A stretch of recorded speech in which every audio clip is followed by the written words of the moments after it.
Hi all welcome back to my channel BVK stories. నేను ఒక video post చేసిన కదా, గెస్ ఇట్ అని. మన ఛానల్కి ఒక కమెంట్ వచ్చిందనమాట. అది కూడా పచ్చగుర అని కమెంట్ చేశారు. చాలా గ్రేట్ అసలు ఛానల్కి కమెంట్ రావడం అనేది. ఛానల్ చాలా బిగినింగ్ స్టేజ్లో ఉంది కాబట్టి ఈ పచ్చగుర ఏంటి, అసలు దీనికి స్పెషాలిటీ ఏంటి అండ్ దీని ప్రాసెస్ ఏందో ఈ వీడియోలో చూసేద్దాం. ఇది పచ్చకూర. బేసిక్గా పచ్చకూర అంటే దాంట్లో కూడా డిఫరెంట్ టైప్స్ ఉంటాయి అనమాట. ఇప్పుడు మీరు చూసిందేమో కోడి జుట్ల కూర, ఇంకొకటేమో చెంచల్ కూర, గంగవాయిల కూర అన్నీ కలిపి ఉంటారు. అవి గ్రీన్ లీఫీ వెజిటబుల్స్ కాబట్టి దాన్ని పచ్చకూర అంటారు అనమాట. ఇది ఎస్పెషల్లీ కోడి జుట్ల కూర అనమాట. ఈ కోడి జుట్ల కూర అయితే చాలా యమ్మీ ఉంటుంది. మా ఇంట్లో అయితే కంటిన్యూస్ 2-3 డేస్ వండి పెట్టినా వద్దు అనకుండా తినేవాళ్ళు ఉన్నారు అనమాట. అందరూ తింటారు మా ఇంట్లో అంతే ఇష్టంగా. దీని ప్రాసెస్లోకి వెళ్ళిపోతే పొలాలలో ఏరుకొని వస్తాం కాబట్టి దీన్ని ఒక 2-3 అవర్స్, అట్లీస్ట్ 2-3 అవర్స్ అయితే ఖచ్చితంగా నానబెట్టుకోండి. మట్టి ఏమైనా ఉంటే అంత నీట్గా ఫ్రెష్గా పోతుంది. మేమైతే అట్లనే చేస్తాం.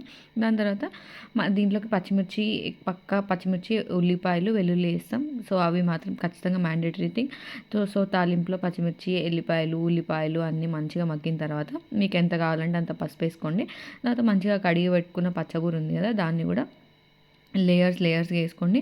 ఫస్ట్ లేయర్ వేసిన తర్వాత ఏం చేస్తారంటే ఆ తాలింపుని మొత్తం పైకి వచ్చేలాగా వేయండి. లేదంటే మనం అట్లనే స్టవ్ పైన పెడతాం కదా, 2-3 లేయర్స్ వేసి ఆ తాలింపు అనేది మొత్తం మాడిపోతుంది అనమాట. తర్వాత ఆ లేయర్ని మొత్తం ఇట్లా రొటేట్ చేసిన తర్వాత కొంచెం లైట్గా సాల్ట్ వేసి ఇంకొక లేయర్ వేయండి.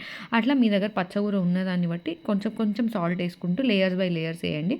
సాల్ట్ వేయడం వల్ల వాటర్ ఊరి కర్రీ మంచిగా కుక్ అవుతుంది అనమాట. ఇప్పుడు కాడలు ఉంటాయి కదా ఈ పచ్చగూరలో, ఆ కాడలన్నీ మంచిగా కుక్ అవుతాయి అనమాట. సో దట్ మనకి కర్రీ మంచిగా కుక్ అయిన ఫీలింగ్ ఉంటుంది. టేస్ట్ కూడా మంచిగా ఎన్హాన్స్ అవుతుంది. అట్లా వేసిన తర్వాత ఒక 10 మినిట్స్ అట్లా తీయకుండా సిమ్లో పెట్టేసి లిడ్ పెట్టేసి ఉంచండి. చూడండి మనకి ఎంత వాటర్ ఊరినాయో. ఆ వాటర్ అంతా ఇనికిపోయే వరకు కర్రీని సిమ్లోనే కుక్ చేస్తూ ఉండండి. యమ్మీ పచ్చగూర లైఫ్లో మర్చిపోరు.